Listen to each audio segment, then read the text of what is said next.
Letter to the listener. Before the story begins, before the voices unfold and the moments come alive in your ears, I need you to pause for a second. This is not just a story. This is a reflection, a mirror, a quiet conversation between your heart and the parts of you don't always speak about. As you listen, you may find yourself in places you didn't expect, in memories you thought you had buried, in emotions you tried to outgrow. And that's okay, because some stories are not meant to entertain you. They are meant to reach you. You will hear laughter. You will feel tension. You may even sit in silence after certain moments, wondering, why does this feel so real? It feels real because it is. Not necessarily in events, but in truth. The truth of love, the truth of choices, the truth of consequences, the truth of becoming. Every character you will encounter carries something deeper than what is seen, just like you do. Some are searching, some are hiding, some are fighting battles no one else can see. And maybe, just maybe, you'll recognize yourself in one of them. If you do, don't run from it, sit with it. Because growth doesn't come from avoiding what we feel, it comes from facing it. This story was not created by accident. It was written with intention, with weight, with purpose. So whether you're listening in the quiet of your room, driving through a long road, or trying to escape your own thoughts for a moment, I want you to know this. You are not just a listener. You are part of this experience. Let the words settle. Let the emotions breathe. Let the story speak to you in ways no one else can. And when it's all over, don't just move on. Take something with you, a lesson, a realization, a shift. Because the best stories don't end when the audio stops. They stay with you. They change you. So as you begin this journey, listen not just with your ears, but with your heart. Joyfully yours, Okmipo T. Oluwole.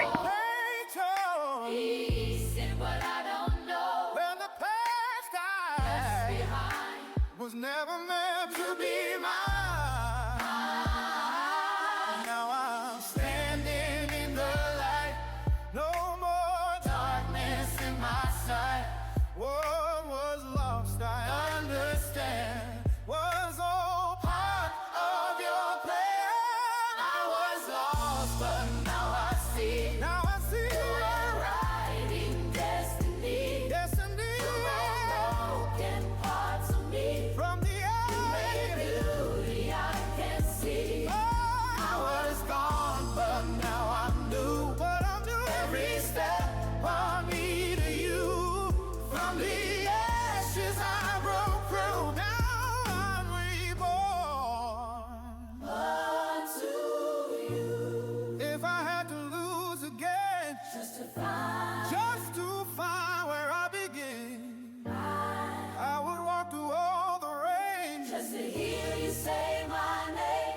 I'm not who I used to be. I am who you made of me. Every scar, every part brought me closer to your heart.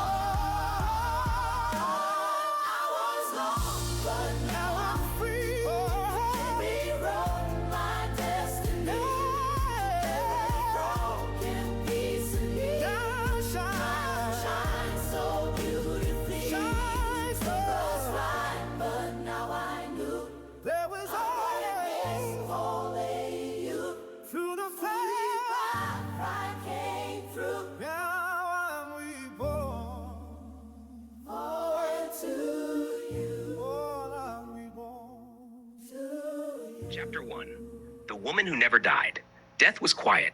That was the first lie Kassandra discovered after she opened her eyes. She remembered the explosion, heat ripping through metal, the scream of alarms, the way Zion's name tore out of her throat before the world folded in on itself. She remembered thinking, at least my children are asleep. She remembered praying in 3 languages she barely spoke anymore. Yoruba from her mother, Korean from her father, English because fear always chose English. Then nothing, until now. Kassandra woke up gasping, lungs burning as if they had never learned air. The ceiling above her was unfamiliar, white, smooth, humming softly with recessed lights. Her body jerked upright on instinct, hands flying to her chest. No wounds, no scars, no pain. Her hands were slim, unmarked, the same hands she had at 25. Her reflection stared back at her from a mirrored wall across the room. Smooth skin, full lips, dark almond eyes, long black hair spilling over her shoulders. Exactly the same. No, she whispered. Her voice sounded young, too young. She slid off the bed, knees weak, heart slamming against her ribs as she staggered toward the mirror. She pressed her fingers into her cheek, then her neck, searching for signs of time. Wrinkles, lines, anything, nothing.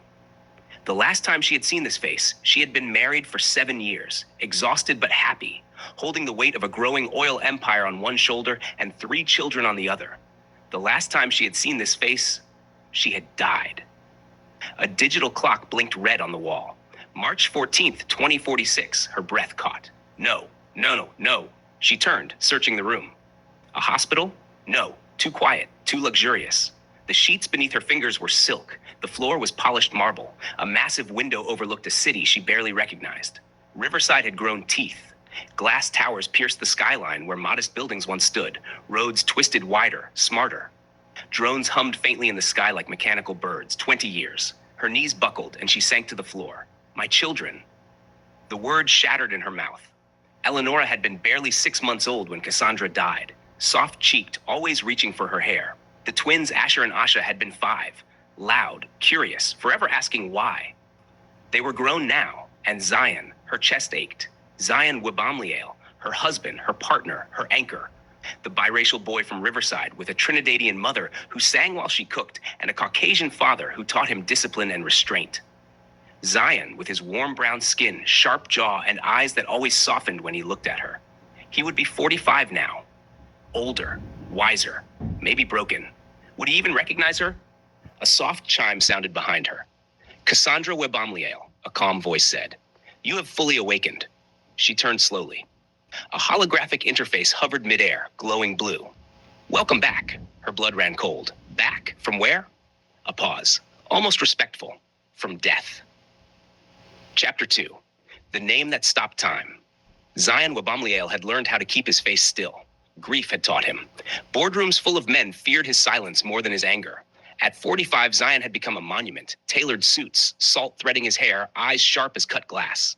The oil empire he and Kassandra had built from nothing had exploded after her death. New contracts, new fields, new power. The world called him brilliant. Riverside called the Webamliel family untouchable. His children called him dad with careful love. But at night, when the house quieted, Zion still slept on one side of the bed. The door to his private office slid open. Sir, his assistant said, voice tight, there's someone here.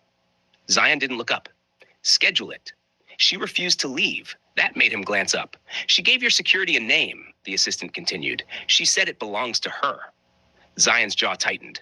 People say many things. She said her name is Kassandra. The world stopped. The pen slipped from his fingers, clattering loudly onto the desk. That's not funny, Zion said softly. No one's laughing, sir. Zion stood slowly. Every movement felt heavy, like his body knew before his mind did. Where is she? The east living room. He walked. Each step felt like walking into a memory he had buried alive. The doors opened, and there she was, standing by the window, sunlight wrapped around her like it had always known her. Same posture, same quiet strength, same face that haunted his dreams. 20 years younger than him, exactly as she had been the morning she died. His breath left him in a broken sound. Kassandra? His voice cracked despite himself. She turned, and when she looked at him, really looked at him, her eyes filled with tears. Zion, she whispered. That was it. That was the sound that shattered 20 years of discipline. He took a step back, heart pounding violently. This isn't real. She crossed the room slowly, afraid to move too fast, afraid he'd disappear. I know what you're thinking. I would think it too. How do you know, he demanded, that I hate being touched when I'm working? She stopped. Because you always flinch. How do you know, his voice shook now, that my mother sings when she's nervous? Because she sang the night we signed our first oil contract. His chest heaved. How do you know, he whispered, what I said to you right before you died? Kassandra swallowed. Her voice trembled. You said, come back to me, Cass. Don't you dare leave me alone with this world. Zion broke. He crossed the distance between them in 2 strides and gripped her arms, hands shaking, as if she might turn to smoke. You didn't age, he said hoarsely. You didn't change. I did, she replied softly. I lost 20 years with you. Tears slid down his face, tears he hadn't let fall in decades. You're dead. he whispered. I was, she said, and somehow I'm not anymore. From the hallway came a voice, young female, cautious. Dad? Zion froze. Kassandra turned slowly. A woman stood there, tall, elegant, with Zion's eyes and Cassandra's mouth. Eleonora, 20 years old, looking at her like she was staring at a ghost. And behind her, two men, twins, broad-shouldered, identical yet different. Asher and Asha, grown, alive, and staring at the woman who looked exactly like the mother they buried. Eleanor's voice shook. Chapter 3. Mom? The children who buried her. Silence fell like a held breath. Eleonora stood frozen in the doorway, fingers curled into the fabric of her jacket, as if letting go would make her collapse. Her eyes never left Cassandra's face. Not once. Asher was the first to move. No. The word came out sharp, angry, final. No, he repeated, stepping forward, positioning himself slightly in front of his sister. Protective, instinctive. The 5-year-old boy he once was still lived in that motion. This is sick. Kassandra flinched. Don't. Asher's jaw clenched, his chest rising fast. Don't say her name. Don't look like her. Asha said nothing at first. He just stared. His face had gone pale, eyes glassy, like he'd been punched somewhere deep and unseen. Unlike Asher, he didn't move away. He moved closer, slow, careful, like approaching a wild thing. That's her face, Asha murmured. That's Mom's face. Asher, Zion warned softly. No, Asher snapped, rounding on him. You don't get to let this happen, Dad. We watched them lower her into the ground. I watched you break. He turned back to Kassandra, eyes blazing. Who sent you? Is this about money? Because if it is, I know you hated peas, Kassandra said quietly. The room stilled. You used to hide them in your napkin and flush them, she continued, until the plumbing backed up and Zion grounded you for a week. Asher's mouth opened, closed. His breath stuttered. That doesn't mean anything, he said hoarsely. You could have researched us. Asha swallowed hard. She called him Zion, not Dad. Mom was the only one who ever did that. Eleonora finally moved. She took one step forward, then another. Each step looked like it cost her something. Say something, she whispered. Her voice trembled, fragile as glass. Say something only she would know. Cassandra's heart cracked open. You used to stop crying when I hummed, she said, tears spilling freely now. Not lullabies, just humming. You liked it because you said it sounded like I was breathing you safe. Eleonora's knees buckled. Zion caught her just in time. A sob tore out of her, violent and raw, the sound of 20 years of absence collapsing all at once. That's not fair, she cried. That's not fair. I don't even remember her like that. Kassandra moved instinctively, then stopped. She didn't know if she was allowed. Eleonora shoved away from Zion and stumbled forward anyway, fists slamming weakly into Cassandra's chest. You don't get to come back, she screamed. You don't get to look like that when I had to grow up without you. Kassandra didn't defend herself. She let the blows land. I missed your first words, Eleonora sobbed. Your first day of school. Every birthday I lit candles for someone who was dead. I know, Kassandra whispered, voice breaking. I know, baby. The word baby broke something final. Eleonora collapsed against her, sobbing uncontrollably, fingers clutching Cassandra's clothes like she was afraid she'd vanish. Asha stepped forward at last. He reached out, then hesitated. Say it, he said quietly. Say my name the way you used to. Kassandra looked at him, tears blurring her vision. Asha, she said softly. My moon. His breath left him in a sharp gasp. She turned to Asher. And my son. Asher shook his head violently. No, he whispered. No, no, no. His anger crumbled, replaced by something far worse. Hope. And hope terrified him. He dragged a hand down his face, eyes shining. You don't look older, he said brokenly. You don't look like you lived without us. I didn't, Kassandra said. Not by choice. Asher laughed once, short, hysterical. Then his shoulders shook. He sank into a chair, burying his face in his hands as the sobs came, deep and uncontrollable. I tried to remember your voice, he cried. I tried so hard, and now you're standing here like you never left. Kassandra knelt in front of him, finally daring to touch. She took his hands. I never stopped being your mother, she said, not even when I was gone. Asha reached out then, resting his hand on her shoulder. Solid, real. Eleonora clung to her side. Zion watched them, tears silent on his cheeks. The family that had survived 20 years of grief stood fractured, but together. And for the first time since Kassandra died, the house didn't feel haunted anymore. The years she didn't carry. The house learned Kassandra again. At first, it was small things. The way she reorganized the kitchen without thinking, moving spices back into the drawer she had always used, shifting plates to lower shelves, as if her hands remembered muscle memory her mind couldn't yet hold. How she folded Zion's shirts the way she always had, precise, deliberate, smoothing imaginary creases that didn't exist anymore. How she sat at the breakfast table every morning, watching the children, grown adults, move around her like she might evaporate if they looked too long. They were careful with her. Too careful. Eleonora placed a mug in front of her one morning. "Chamomile with honey," she said gently. "You used to drink it when you couldn't sleep." Cassandra smiled. "I still do." A pause. Neither of them acknowledged the weight in that sentence. She tried to compress 20 years into days. She learned Eleonora's favorite tea, even though she had once known only bottles and baby food. Memorized Asher's meeting schedule. Asked Asha about his travels, his silences, the faint shadows that lingered in his eyes when he thought no one noticed. She laughed too quickly, touched too gently, apologized too often, and Zion watched, from doorways, from across rooms, from the distance he had learned to survive in.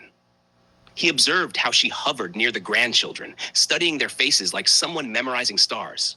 How she lingered outside the twins' offices before knocking, as if asking permission to re-enter lives she once built from scratch.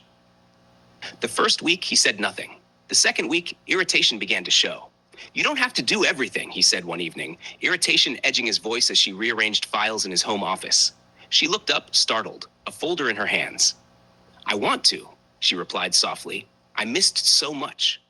He closed the laptop harder than necessary. The sharp snap echoed in the room. "You didn't miss it, Cass. You weren't here."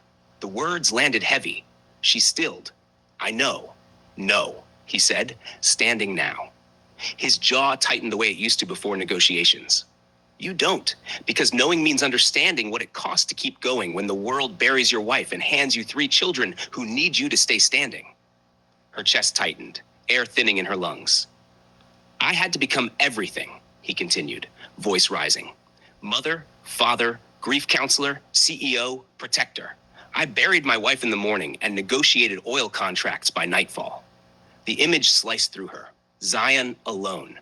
Zion shattered. Zion pretending to function. Tears burned her eyes. Zion. "You want to step back in like time paused," he snapped. It didn't. Silence roared between them. The house, which had been slowly relearning her presence, felt like it recoiled. "I wasn't there by choice," she said, barely audible. "And I didn't choose to do it alone," he shot back. That landed differently. Less anger, more exhaustion. Her hands trembled as she placed the folder down. "What do you want from me?" she asked. He laughed once, not amused. "That's the problem. I don't know." They stood there, 2 people who had loved fiercely, who had built something from nothing, now strangers stitched together by memory and obligation. "You died," he said quietly now. "I held your body, Cass. I identified you. I buried you." Her breath hitched. "I visited that grave every Sunday for 10 years. She closed her eyes. "Do you know what that does to a man? To stand in front of cold stone and talk to it like it might answer?" "I'm here now," she whispered. "Yes," he said. "And I don't know what to do with that." That was the truth beneath everything. He didn't know how to grieve a miracle. That night, they slept on opposite sides of the bed again. The mattress felt too wide, too aware. Cassandra lay on her back, staring at the ceiling, listening to his breathing, steady, controlled, practiced. This was the rhythm of a man who had trained himself not to unravel. She turned slightly. "Zion?" Silence. Then, "What?" "I don't expect you to pretend." He didn't answer. "I don't expect you to forget the years I didn't carry." That made him shift. "I can't undo what you endured," she continued, "but I can stand beside you now." He exhaled slowly. "You don't know the version of me that survived you." "Then let me meet him." Another long silence. "You're still 25, he said finally. "You look at me like I'm the same man who kissed you goodbye that morning." "I'm not." "I know you're not," she said softly. "And I'm not the same woman either." He turned then, finally facing her in the dim light. "You didn't age." "I did," she replied. "Just not in ways you can see." His eyes searched hers, as if trying to locate proof of that. "You missed the tantrums," he said quietly. "The first heartbreaks, the boardroom betrayals, the nights Asher wouldn't speak, the way Asha started carrying his anger like armor. Eleonora asking me why God needed you more than we did." Her tears slipped silently now. I learned how to answer questions I didn't believe, he continued. I learned how to cook, to braid hair, to sit in silence when there were no answers. She reached toward him but stopped midway, unsure if she had the right.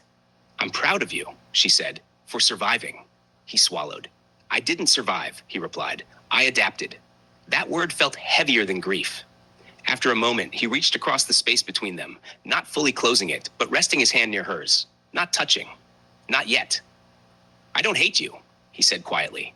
I just don't know how to fit you into the man I had to become. Her voice trembled.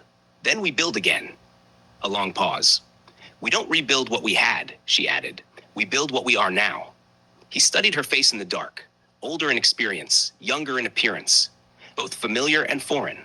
Slowly, he said. Yes, she agreed, slowly. Outside, the estate lights dimmed one by one. Inside, the distance between them remained, but it was no longer a canyon, just space. And space, she knew, could be crossed. Eventually. Chapter 5. The weight of staying days passed. Some were gentle, some were unbearable. The house had grown used to silence long before Kassandra's return. Now it held a different kind, one that pressed against the walls and lingered in corners like unsaid words. The air itself felt cautious, as if the estate were learning her all over again. Zion would reach for her absent-mindedly in the morning, his hand crossing the sheets out of habit, then stop midway, fingers curling back into his palm, as if remembering she did not belong to the man he had become. Kassandra would pretend not to notice. She would lie still, eyes open, loving him quietly. Loving the version of her husband forged by pain she never carried. Loving the new lines etched around his mouth. The silver threading through his hair. The strength in him that looked less like fire and more like steel. He had hardened, and she did not know how to soften him without breaking him. One afternoon, searching for something to occupy her restless heart, she found an old photo album tucked away in the study. It had been placed behind legal binders and financial reports, as if memory had been filed away with quarterly earnings. She sat on the floor, knees drawn to her chest, turning pages slowly. Renuka Wabamliel smiled from the photographs. Zion's mother, whom Kassandra had always affectionately called Mama Webam, radiant even through scarves wrapped gently around her head. In one picture, she held baby Eleonora close, her frail arms protective and proud. In another, she stood in the estate garden, thin but defiant, one hand lifted as if blessing the air itself. Kassandra's voice trembled in the quiet room. Is she sick? I haven't seen Mama Webam or Papa Webam. I haven't seen my mother or father either. I've missed them. Her fingers traced Renuka's smiling face. She asked for you, Zion said quietly from the doorway. Kassandra startled and looked up, her heart sinking. Mama Webam? He nodded once. His expression was carefully composed, but his eyes betrayed something deeper. Every time it got bad. Her throat tightened. I didn't know. She believed in miracles, he said, stepping further into the room. Not the kind that came. The bitterness in his voice was restrained, but heavy. Kassandra instinctively lifted her hand toward him, then hesitated. She did not know if she was allowed to comfort grief she had not witnessed. I lost her, Zion continued. 10 years ago, Alzheimer's and cancer. His voice grew quieter. She forgot my name before she forgot her pain, and I had no one to collapse into. The admission settled between them, raw and unpolished. I would have been there, Kassandra whispered. That's the problem, he said, pain sharpening his tone. You weren't. The words were not cruel. They were true. Something inside her fractured. I wake up every day knowing my parents buried me, she said, tears spilling freely now. My mother, Jumoki, couldn't even say your name without crying. You used to call her Mrs. Kim, Mama. Her voice trembled. My father, Hayun Kim, Papa. He kept telling her I would return. He believed in reincarnation. She hated him for it. Zion's expression shifted just slightly. They moved back to Seoul, he said quietly. Staying here hurt too much. Your father still believes in rebirth. He told me once that your story wasn't finished. Kassandra stared at him in disbelief. He still believes that? He never stopped. Zion exhaled slowly, jaw tightening as if bracing against something invisible. You think grief waited for you? He asked. It didn't. She rose to her feet, trembling but steady. Then teach me how to carry what you carried. For the first time since she had returned, Zion did not look angry. He looked tired. Not the kind of tired sleep could cure, the kind that settles into bone after years of endurance. You don't learn it, he said finally. You survive it.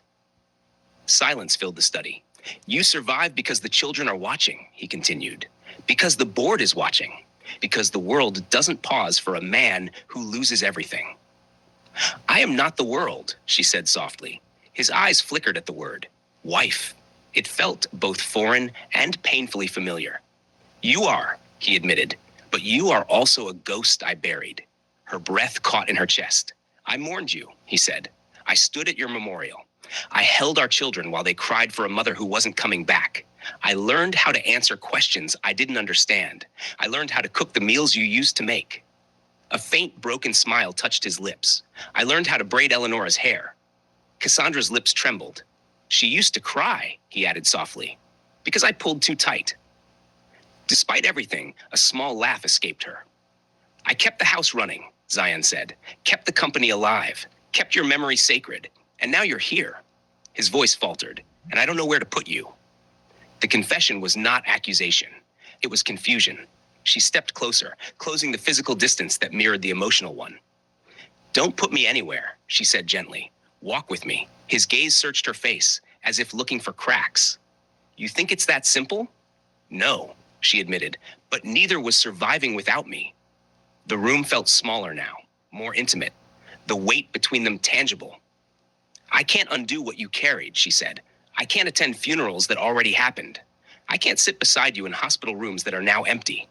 Her voice steadied. But I can stay. The word lingered. Stay. Zion swallowed hard. Staying is heavy, he said. I know, she answered. Leaving was heavier. He studied her as though measuring the strength of her promise. You'll see parts of me that aren't gentle, he warned. Grief changed me. I already see them.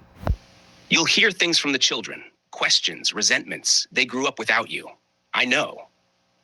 And if they're angry, they have the right. He watched her carefully. Why are you fighting so hard? He asked. She did not hesitate. Because I still love you. The simplicity of it disarmed him. I loved you every day I was gone, she continued.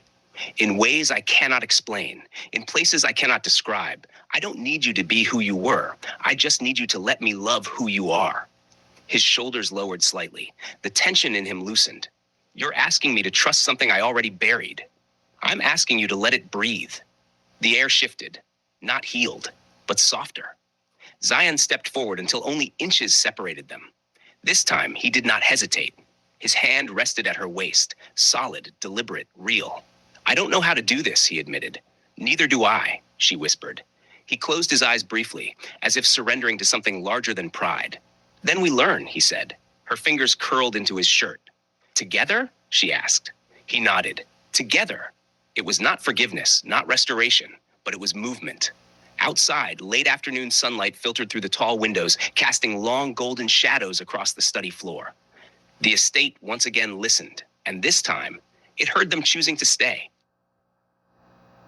Forgiveness is not a door. The argument came 2 nights later. It was ugly. Not loud at first, but sharp. The kind that builds slowly, like pressure behind glass. It started over something small. I'm coming to the board meeting tomorrow, Cassandra said casually, standing near the kitchen island while reviewing notes on her tablet.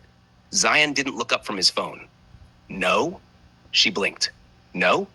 You don't understand the current structure, he replied evenly. The market isn't what it was 20 years ago. She stiffened. I helped build this company, she said carefully. I sat in those rooms. I negotiated those contracts. That was before, he said. Before. The word hit like a quiet slap. And now? She asked. Now, he said, finally looking at her. It's different. Silence stretched. I'm not fragile, Zion, she continued. You don't need to protect me from boardrooms. His jaw tightened. It's not protection. It's reality. And what is that supposed to mean? It means you don't know the players anymore. You don't know the risks. The economy shifted. The industry changed. So teach me. His laugh was short, humorless. You can't just walk back into this like you were on vacation. Her face paled. I wasn't on vacation. I know that, he snapped. Do you? The air thickened. You died, he said suddenly, harshly. And I survived. The words sliced through the room. There it was, the wound he carried. She stared at him, wounded and quiet, as if something sacred had just been struck. Do you think I rested? She asked softly. He didn't answer. You think death was peace? she whispered. I woke up alone, without you, without them, without my parents, without a body that aged with time. Her voice cracked, but she didn't stop. I lost 20 years too. He looked at her then, really looked. There was no accusation in her eyes, just grief. I came back to find my children grown, she continued, to find my mother grieving a coffin with no body in it, to find your mother buried, to find your father older, to find you changed. Her breathing grew uneven. I wasn't floating somewhere in comfort, Zion. I was disoriented, confused, a stranger to myself. He ran a hand through his hair, pacing now. You don't understand what it was like, he said, voice rougher than before. Holding our children while they asked me where you were, watching them cry themselves to sleep. I know I wasn't here. That's not the same as knowing what it cost. She swallowed hard. You had funerals, he continued. You had hospital rooms. You had contracts to sign with swollen eyes. I had to become someone else to survive. He stopped pacing. I became harder, he admitted. Colder, calculated. I stopped expecting miracles. Her chest tightened at that. I know, she said gently. You don't, he shot back, but there was less force in it now. I see it, she corrected softly. I see how you walk into rooms and command them, how you don't hesitate anymore, how you don't bend. He didn't deny it. I had to, he said, and I'm not asking you to undo that. Then what are you asking? She stepped closer, careful, as though approaching something fragile. I'm asking to stand beside you again. His expression shifted, pain flashing across it. You don't just get to step back into a position you left. I didn't leave. You weren't here. The truth hung heavy. She nodded slowly. Then let me earn it. His brows furrowed. Earn it? Yes, she said. Not as a ghost, not as the woman you buried, but as the woman standing in front of you now. Silence. He looked tired again. I became someone you don't know, he admitted quietly, and I don't know how to let you love him. There it was. Not anger, fear. She stepped even closer, her hands trembling slightly. Then let me learn him. He held her gaze. I don't smile the way I used to. I've noticed. I don't trust easily. You shouldn't. I don't believe things will just work out. Neither do I. He frowned slightly, surprised. You think I came back believing everything would be easy? She asked. I came back to a house that moved on without me, to children who built lives without me, to a husband who had to bury me. Her voice softened. I'm not asking you to forget what happened. I'm asking you not to punish me for surviving it. The words lingered between them. He leaned against the counter, exhaling slowly. You being here feels like reopening a wound I finally learned to live with. And me not trying would mean letting that wound define us forever. He closed his eyes briefly. Forgiveness isn't a door, Cass, he said. It's not something I open and suddenly everything resets.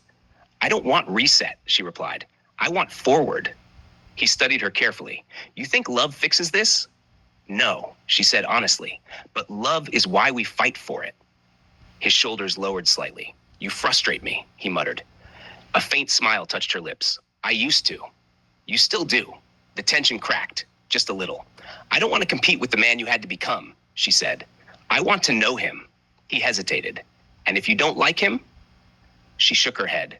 I already see him. The strength, the restraint, the way you carry everything without asking for help. That's not someone I reject. Her eyes filled. That's someone I'm proud of. The words disarmed him. He looked away first. You make it sound simple. It's not, she whispered. It's daily. It's awkward. It's uncomfortable. She reached for his hand. But it's ours. He didn't pull away. Not this time. Their fingers intertwined. Tentative, uncertain, real. I don't know how to forgive something that changed me, he admitted. You don't have to forgive all at once, she said. Just don't shut the door. He let out a slow breath. I'm still angry sometimes. I know. I still feel like I did it alone. You did. Her agreement startled him, but you don't have to keep doing it alone. The kitchen felt quieter now, not resolved, but softer. He lifted his hand, brushing his thumb across her knuckles almost absent-mindedly. Don't push me too fast, he warned. I won't. Don't expect me to pretend. I won't. He nodded slowly. I'll come to the meeting, she added gently. Not to lead, not to reclaim anything, just to listen. He hesitated. Then, sit beside me, he said. Her breath caught. Okay, it wasn't victory. It wasn't absolution. But it was space. And sometimes healing doesn't arrive like a grand apology or a dramatic embrace. Sometimes it arrives in small permissions, small compromises, small moments where two people decide not to walk away. Forgiveness didn't happen that night. There was no sweeping declaration, no sudden erasure of pain, but something softened. And sometimes that's how healing begins. The woman he loved while waiting for the dead. Veronica Smith was the only person who had known Zion before everything, before oil fields and billionaire evaluations, before Riverside bowed to the name Wabamli Ale, before grief hardened him into a man who learned how to survive without softness. She knew him as a boy in Greenwich, Connecticut, awkward, brilliant, too serious for his age. The kind of child who carried books thicker than his wrists and spoke in full sentences when everyone else was still fumbling through slang. She remembered his mother's laughter echoing through PTA meetings, his father's quiet authority on soccer sidelines, the small colonial house near the trees where ambition hadn't yet outgrown its walls. Back then, Zion was not intimidating. He was thoughtful, curious, hungry for more, but still gentle. Veronica had been 2 years ahead of him in school, confident, observant, the kind of girl who noticed things other people missed. She noticed how he flinched when teachers underestimated him, how he softened whenever his mother entered a room, how he worked harder than everyone else without making noise about it. She noticed the loneliness in him even before it had a name. They weren't lovers then, just orbiting lives, friends who understood each other without effort. There had been moments, brief, almost invisible, when their paths could have crossed into something more. A lingering look, a conversation that stretched longer than necessary. But life, as it often does, moved them forward before anything could take root. Time separated them the way it separates most young people. Colleges, cities, marriages, continents. Zion left for bigger worlds. Veronica stayed close to home, married a man who loved her deeply, built a life that felt stable and kind. And then life fractured. Kassandra died, and a year later, Veronica's husband did too. 2 different funerals, 2 different states, the same hollow silence afterward. Grief did not introduce them again. It recognized them. After Cassandra's memorial, after the condolences faded and the estate became too quiet to breathe inside, Zion went back to Greenwich, not to escape, to breathe. He rented a small place not far from the old neighborhood. No security detail, no board meetings, no expectations beyond the sunrise and sunset. It was there he saw her again. Veronica. She was stepping out of a cafe when he walked in. For a moment, neither of them spoke. Recognition moved slowly across her face, as if memory had to push through layers of time to reach the present. Zion? He hadn't heard his name said like that in years. Without title, without caution. Veronica. There was no dramatic embrace, no grand reunion. Just 2 people studying the changes grief had carved into the other. You look, she began, then stopped. Older? He offered. Sad, she corrected gently. He didn't deny it. They sat together that afternoon, and something unclenched in him. She didn't ask about the company first. She didn't mention headlines or valuation charts. She asked, "Are you eating?" The question startled him, not because it was profound, because it was human. Because no one had asked him that since the world had turned him into something else. They didn't plan to fall in love. It happened the way slow rain happens, barely noticeable until everything is soaked. Coffee that lingered too long. Conversations that drifted into midnight. Walks past houses that had not changed, even though they had. Silences that felt safe instead of heavy. She told him about her husband's final months. The hospital rooms. The quiet rage of watching someone fade. The helplessness of loving someone you cannot save. He told her about standing at Cassandra's memorial, holding children who did not understand permanence, about learning how to say she's gone, without breaking. Neither tried to fix the other. That was the beginning. There were evenings when grief sat between them, like a third presence. They would speak of the dead, not as ghosts, but as people who had shaped them, molded them, remained within them. She loved you, Veronica said once, referring to Kassandra. He nodded. She still does, he answered without thinking. Veronica didn't flinch. I know. That was why he stayed. She never competed with memory. She never tried to erase the woman who came before her. She never asked him to forget. Instead, she asked him what it felt like to carry love and loss in the same body. No one had ever asked him that. With Veronica, he could exhale. He could remove the armor. He could admit he was tired. She saw the boy from Greenwich still inside the man who commanded oil empires. She reminded him that he used to laugh easily, that he once believed in impossible things. And slowly, carefully, they crossed the line between comfort and something deeper. The first time their hands brushed, it was accidental. The second time, it was not. He hesitated. She didn't push. If this is just loneliness, she told him quietly, we should be honest about that. It's not, he said. But part of him wondered, was he loving her, or was he loving the relief she brought? The quiet, the absence of expectation. The nights he stayed at her house were different. No board calls, no crisis briefings, no children knocking on doors with questions about grief. Just stillness. And in that stillness, he found something dangerous. Peace. When he brought her to Riverside months later, the estate shifted, not loudly, but noticeably. The children were polite, reserved, watching. Veronica did not try to mother them. She did not sit in Kassandra's chair at the dining table. She did not rearrange rooms. She did not overstep. She existed beside Zion, not in front of his past. She understood what it meant to love a widower. She understood what it meant to love someone who was still loving someone else. There were nights he would wake from dreams, Kassandra's voice echoing in the dark, her laughter cutting through memory like light. Veronica would not ask him what he saw. She would simply reach for his hand, ground him. Grief doesn't cancel new love, she told him once. It just makes it more complicated. He looked at her then, searching for resentment. There was none. That frightened him, because it meant she was real, not a distraction, not a temporary refuge, but a woman choosing him, even with his fractures. He never stopped loving Kassandra. That was the truth he carried quietly, and Veronica knew it. Love isn't a competition, she said one evening, standing on the estate balcony overlooking the river. It expands, or it suffocates.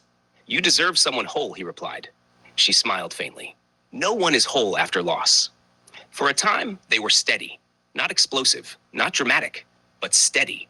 She brought warmth back into rooms that had grown too rigid. She reminded him that survival did not have to mean isolation. And he loved her. Not the way he had loved Kassandra, but in a way that felt grown, deliberate, earned.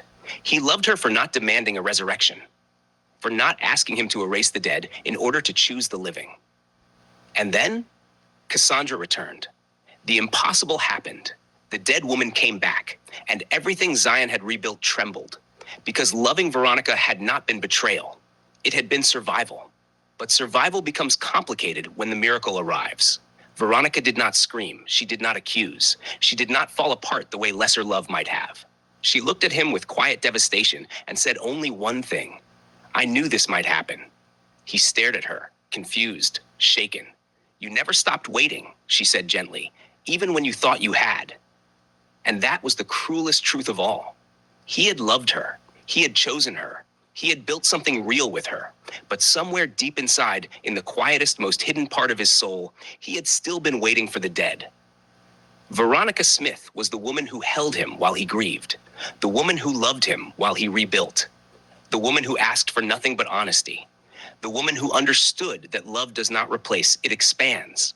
And sometimes the hardest love to release is the one that saved you while you were drowning. Chapter 8. The Confession. Zion told Kassandra on a Thursday evening. The children weren't home. The house felt too large for the truth it was about to hold. It was one of those quiet evenings where silence did not feel peaceful. It felt like something waiting. The kind of silence that pressed against the walls, lingered in corners, and settled into the spaces between breaths. The chandelier above them glowed softly, casting warm light across the living room. Everything looked beautiful, untouched, perfect. But the air was heavy. Zion stood near the edge of the room, hands resting in his pockets, shoulders tense in a way that betrayed him. He had been pacing earlier, Kassandra had noticed, but now he was still, too still. I loved someone, he said quietly. The words did not echo. They landed. Kassandra didn't flinch. She had felt it before he ever spoke it aloud, some invisible shift, some absence that grief alone could not explain. There had been a distance in him that wasn't just loss. Something layered, something lived. She had felt it in the way he sometimes paused before touching her, in the way his eyes held memories she did not recognize. Who? She asked softly. Her voice was calm, but her fingers curled slightly against her dress, gripping fabric as if it could steady her. Veronica Smith. The name settled between them. It wasn't sharp. It wasn't violent. It carried no menace. Just history. Just truth. Connecticut, Kassandra murmured. Zion nodded slowly. She knew me before you. There was something in his voice when he said it. Not affection, not longing, but acknowledgement. As if he were honoring a chapter he could not deny, even if he wished he could erase it. Kassandra swallowed. Her lips trembled for only a second before she steadied them. Did you love her? Like you loved me? The question was quiet, but it was the kind of quiet that demanded honesty. Zion closed his eyes. For a moment, he didn't answer. And in that pause, everything lived. The years without her, the nights he had broken alone, the silence that had shaped him into someone she was still learning. No, he said finally. His voice was firm, certain. But I loved her enough to feel guilty every day. Kassandra inhaled slowly. That hurt more than a lie would have, because guilt meant something real. Guilt meant he had given something he never intended to. Zion opened his eyes and finally looked at her. Really looked at her. And there was no hiding left in his expression. I buried you, he said, his voice rough now. I mourned you. Each word felt like a weight being placed carefully on the table between them. I built a life around your absence. Cassandra's chest tightened. She could see it now, the years she had not lived, the version of him shaped by grief she had never carried. And when I couldn't breathe anymore, he continued, his voice breaking slightly, I let someone hold me. The room went still, not quiet, still, as if even time paused to listen. Kassandra lowered herself slowly onto the couch. Her movements were controlled, deliberate, like if she moved too fast, something inside her would shatter. Her mind was not racing, it was sinking into the realization that life had continued without her in ways she had never imagined. I don't blame you, she said. Zion blinked. That wasn't what he expected. There was no anger in her voice, no accusation, just truth. I blame time, she continued. Her eyes lifted to meet his again, and this time there was pain, deep, aching, honest pain, but not directed at him. And fate, she added. Her voice trembled slightly now. And whatever power thought this was fair. Zion let out a broken laugh. It escaped him before he could stop it. Not because anything was funny, but because it was too much, too complicated, too human. She deserved more than a man still married to a ghost, he said quietly. There was no bitterness in his tone, only regret. Cassandra's gaze softened. And I deserve more than a man punishing himself, she replied. That landed differently. Zion's head dropped slightly, his jaw tightening. Because she was right. He had been punishing himself, not just for loving Veronica, but for surviving Kassandra, for continuing to live in a world where she didn't. Zion shook his head slowly. You came back, he said, almost as if he still didn't fully believe it. There was wonder in his voice, but also fear, because her return didn't erase what had happened. It complicated it, deepened it, forced it into the light. Kassandra stood then, slowly, carefully, as if reclaiming space in a life she was still learning how to stand in. I didn't come back to erase your survival, she said. Her voice was steady now, grounded, certain. She took a step toward him, then another. I came back to live. The words didn't demand anything. They didn't accuse. They didn't rewrite the past. They simply existed. Zion looked at her, really looked this time, not as a memory, not as a ghost, but as a woman standing in front of him, alive, breathing, choosing. And for the first time since she returned, he didn't look torn. He looked undone. Not by guilt, not by confusion, but by the possibility that maybe, just maybe, life was not asking him to choose between who he had been and who he could still become. The silence that followed was different, still heavy, still complicated, but no longer suffocating, because the truth had been spoken. And somehow, they were both still standing. The Chapter 9. Zion's guilt wasn't just about Veronica. It wasn't even something he could explain in a single sentence anymore. It had grown roots, deep, tangled, impossible to separate from the rest of him. It lived in quiet moments, in the way his chest tightened when laughter came too easily, in the way silence sometimes felt like punishment. It was about choosing happiness when Kassandra couldn't. It was about allowing himself to feel warmth again while she had been lowered into cold earth. It was about the unbearable truth that life had continued, and he had followed it.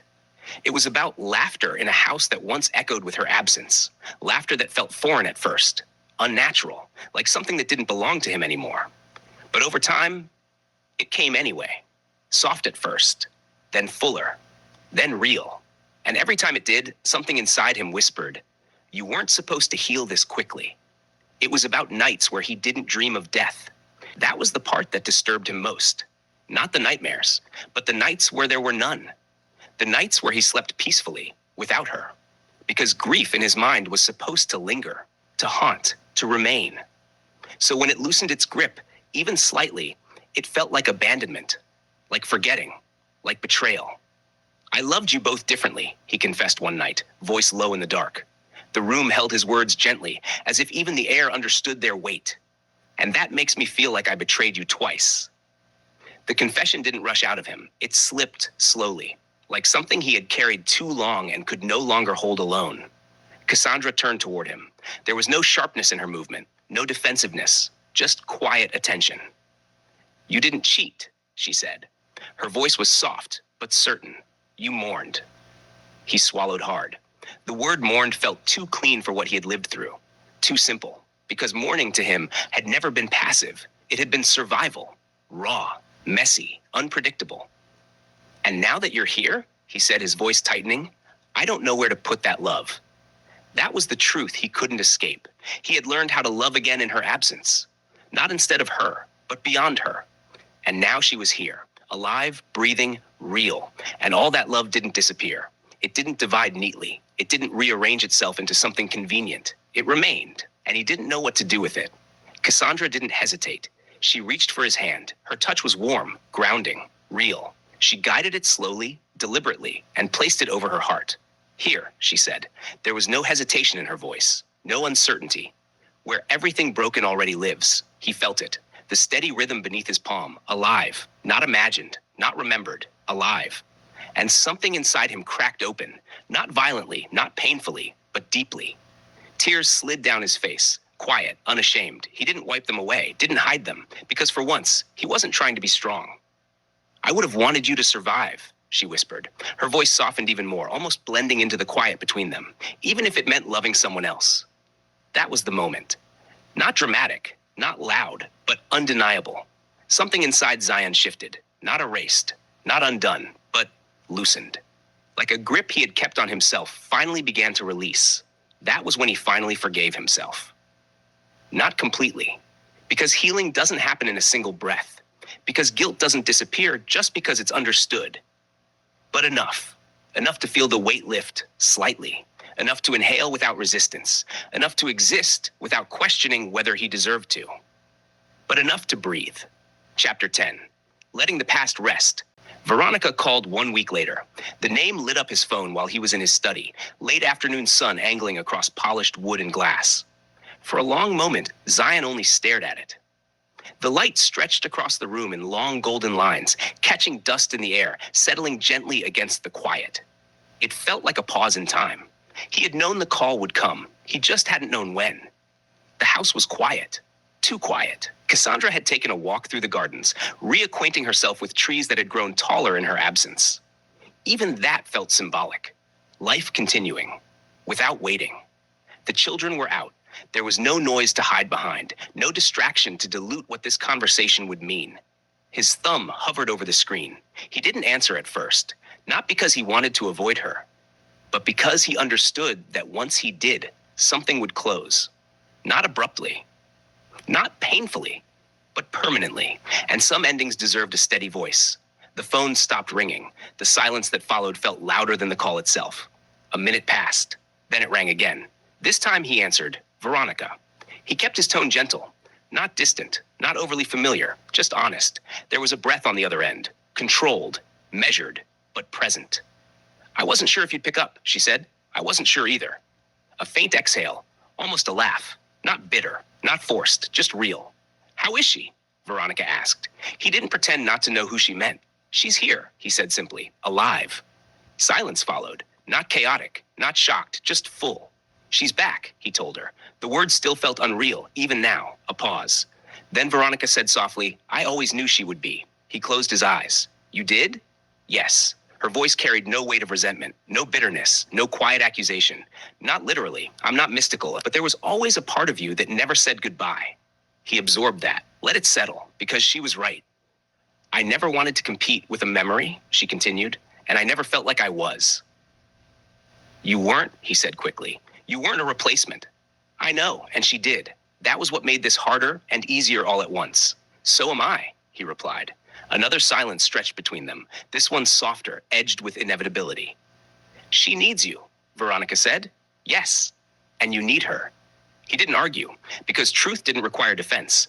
That doesn't mean what we had wasn't real, she added. It was real, he said firmly. It mattered.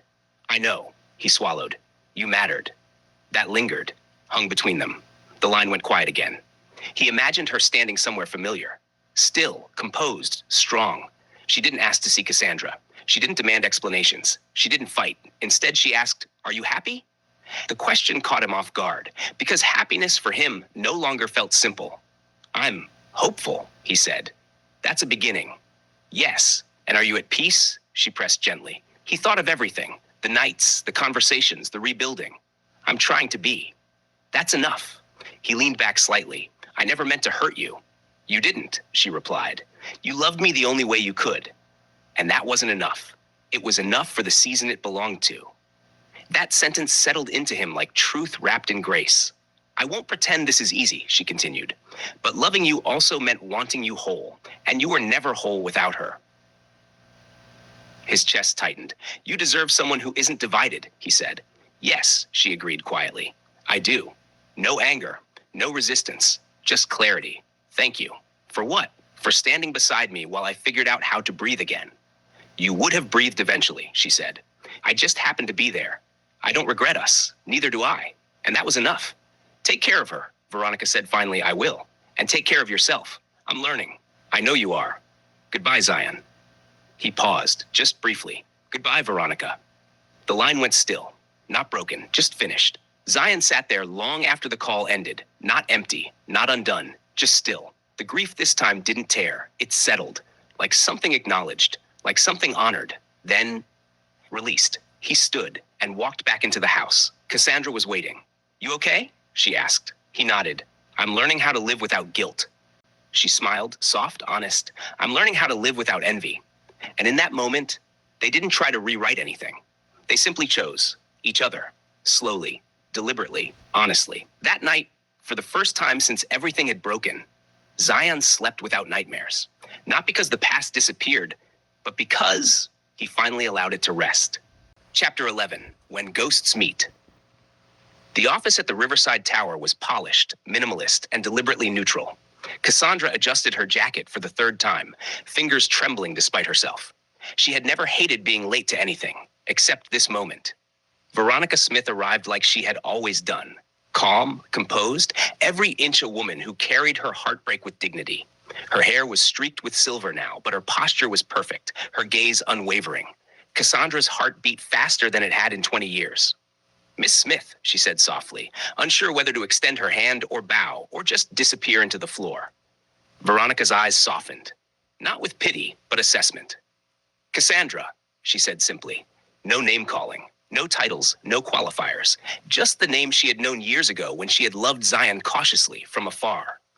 Kassandra swallowed. I know this is difficult. It's surreal, Veronica admitted. I've seen grief. I've lived with loss. But this is a first. She tilted her head slightly. You've come back. Yes, Kassandra said, voice trembling. And I don't want to erase what you had with him. Veronica raised an eyebrow, studying her. I never asked you to. I loved him. Yes, but I never wanted to take him from anyone. Least of all, a woman who was alive. Kassandra nodded, a lump forming in her throat. I wasn't alive, not really. And now I want to. I want to repair what I can. With him. With my children. Veronica's gaze softened further, almost imperceptibly. You have a right to be here, and I have a right to remember. Nothing more, nothing less. There was silence then, the kind of silence that held decades of love, regret, and impossible longing. Kassandra took a careful step forward. He loved you. He survived because of you. I know that. I can't pretend otherwise. Veronica gave a faint, sad smile. And he's here, with you. That's how it should be. Kassandra exhaled shakily. I was afraid you'd see me as some threat. Veronica shook her head slowly.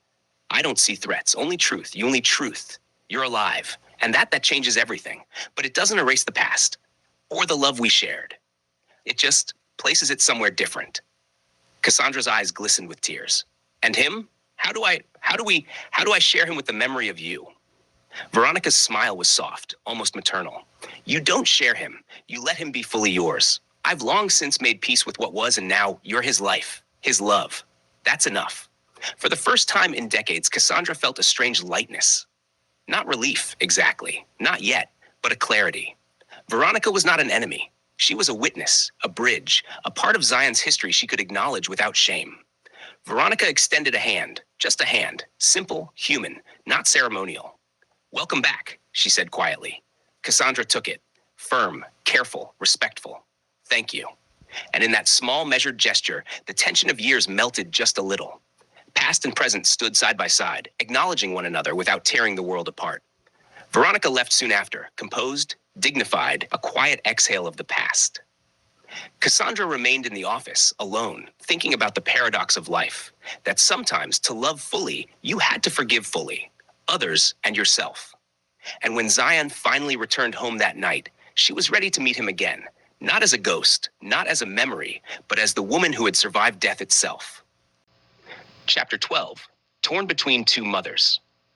The living room smelled faintly of coffee and vanilla. Cassandra had asked Zion to call the children together. She wanted honesty. She wanted a chance to rebuild, to reconnect. What she didn't realize was how fragile their hearts were. Eleonora sat on the couch first, arms folded tightly. Asher leaned against the window, jaw tight. Asha slouched near the bookshelves, eyes distant. Cassandra took a deep breath. There's something you need to know, she said softly. The children's eyes flicked to her immediately. I met Veronica Smith today, Cassandra began. She was a part of your father's life after I died. For a heartbeat, no one said anything. Then Asha's voice came, quiet, almost a whisper. Why did you have to come back, Mom? Cassandra froze. The words stabbed deeper than anything she could have imagined. I didn't want to hurt you, she said, voice trembling. I came back to love all of you, to be part of your lives again. Eleonora blinked, but it was Asher who spoke next, muttering under his breath, bitterly, almost to himself. Dad was about to propose to her. Cassandra's chest tightened. She had known Zion had loved Veronica, but to hear it from the children, from the ones she had given birth to, it was a different pain. Is that true? She asked quietly. The children avoided her gaze, uncomfortable. Finally, she took a deep breath, her voice breaking but firm. Then, I need to ask you something. Honestly. Honestly now. If you had to choose, who do you prefer? Me or Veronica? The room was quiet, heavy. Asha, who had whispered before, looked down and shrugged. Veronica? He said softly. Asher, leaning against the wall, muttered under his breath. Veronica, obviously. Eleonora's voice trembled, but there was no denying it. Veronica. Cassandra's hands trembled. Her legs gave way, and she sank onto the nearest chair. Tears streamed down her face. You love her, she whispered, barely audible. The children looked guilty. They did. They wanted to love her, they did, but Veronica had been there. She had fed them when they cried, laughed with them when they were children, and filled the empty spaces Cassandra had left behind. She had been their mother too. Cassandra could feel her heart cracking in half. She stood up slowly, voice shaking. I understand, she said. I can't fight what's already in your hearts. Without another word, she walked to the bedroom, closing the door softly behind her. The sound of her sobs echoed through the quiet house. The children sat there, frozen. Asher broke first, rubbing his face. We didn't mean to. She was there, Mom, Eleonora whispered. We love you too, but Veronica, she's part of us. Asha sat silently, staring at the floor. I feel guilty, he murmured, but I can't lie. Down the hall, Cassandra cried. 20 years of absence, 20 years of pain, and now this, the family she came back to didn't need her. At least, not like before. And yet, buried deep in the anguish, a thought whispered, they're alive, they're happy. That's all that matters. But right now, all she could feel was emptiness.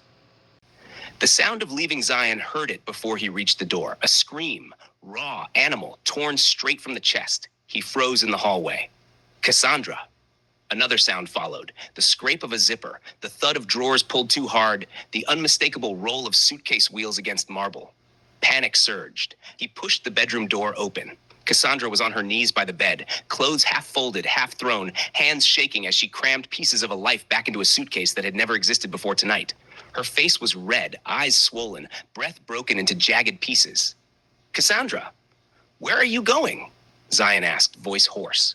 She didn't look at him. "I need space," she said, struggling to stand, dragging the luggage toward the door. "Space to think." "Cass, stop." She finally turned, pain flashing across her face like lightning.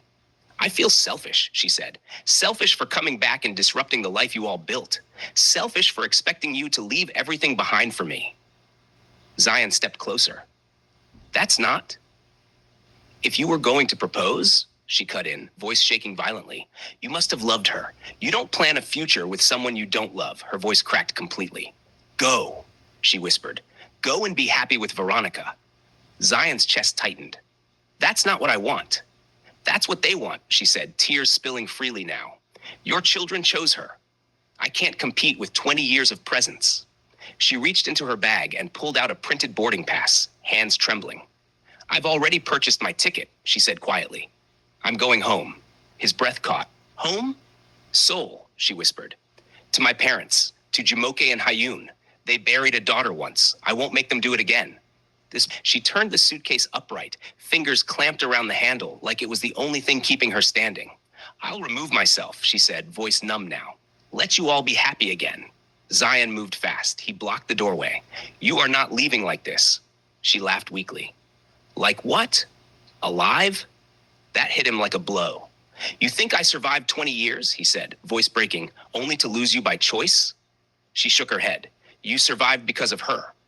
"No," he said fiercely. "I survived because I had children who needed me and a wife I buried but never stopped loving." She faltered. "You don't get to decide my happiness for me," he continued, tears streaking down his face now. "And you don't get to punish yourself for coming back." Cassandra clutched the suitcase handle harder. "I heard them," she whispered, "every word." Zion swallowed hard.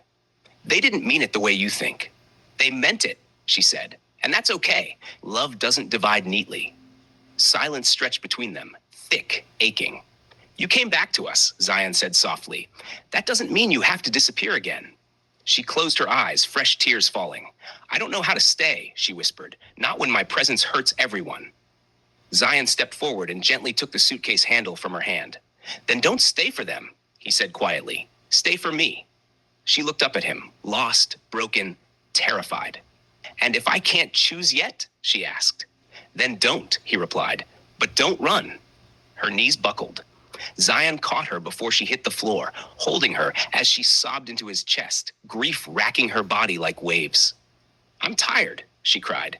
"I'm so tired of being the problem." "You're not the problem," he whispered into her hair. "You're the miracle we don't know how to hold yet." The suitcase stood forgotten by the door. The boarding pass slipped from her fingers.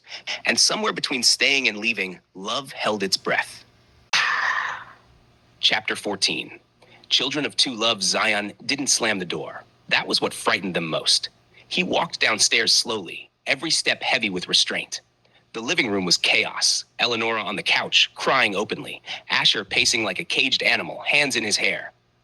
Asha standing frozen near the window, eyes red, chest rising too fast. They looked up when they saw him. Not their powerful father, just a man who had buried a wife and almost lost her again. "What did you say to her?" Zion asked quietly. No one answered. "What?" he repeated, voice steady but dangerous. "Did you say to my wife?" Asher broke first. "She asked us," he said hoarsely. "She asked us to choose." Zion closed his eyes for a moment. When he opened them, they were wet. "And you answered." Asha's voice trembled. "We didn't mean to hurt her." "You did," Zion said simply. "You shattered her." Eleonora slid off the couch and dropped to her knees. "Dad, please," she sobbed. "We love Mom. We do. Veronica was there. She held us when you couldn't. She showed up to everything. She taught me how to braid my hair. I know," Zion interrupted softly. His voice cracked. "I know what she did for you. I was there too." Asher punched the wall lightly, frustration spilling over. "We didn't ask for Mom to die, and we didn't ask for her to come back either. Everything feels wrong no matter what we choose. Asha finally looked at Zion, tears streaming freely now. I whispered something I can't take back, he said. I asked why she had to come back. I didn't mean it like that, I swear. I was just scared. Zion's chest tightened. She heard you, he said. The room collapsed. Eleanor let out a scream, raw and broken. No, no, no! Asher dropped into a chair, burying his face in his hands. We're monsters. No, Zion said firmly. You're children who grew up too fast. He took a breath, steadying himself. She's upstairs packing, he continued. She thinks leaving will make you all happy again. Asha lunged forward. No! Eleonora scrambled to her feet. We didn't mean that. We don't want her gone. Asher's voice broke. We just don't know how to have two moms in our hearts without feeling like we're betraying someone. Silence. Then Asha spoke again, quieter now. Maybe we need help. Zion looked at him. With what? With reminding Mom she belongs, Asha said, with helping us explain what we don't know how to say. Eleonora wiped her face. What if we invite Papa Lupa and Mama Lupa? Zion stilled. Grandpa and Grandma Kim, she continued hurriedly. They lost her too, Sis Helen, and Grandpa always believed she'd come back. Maybe they can help her stay. Asher nodded slowly. She trusts them. She needs someone who knew her before all this. Asha swallowed. We'll tell her we're sorry. All of us. Together. Zion felt something shift in his chest. Not healing, but responsibility. I'll call them, he said quietly. The children exhaled in relief, hope trembling between them. And then? Eleonora asked. Zion turned toward the staircase. Then we go upstairs, he said, and we fight for our mother. Upstairs, the suitcase still stood by the door. And Kassandra sat on the bed, hollow-eyed, believing she had already lost everything. Not knowing her family was finally learning how to choose her without losing anyone else.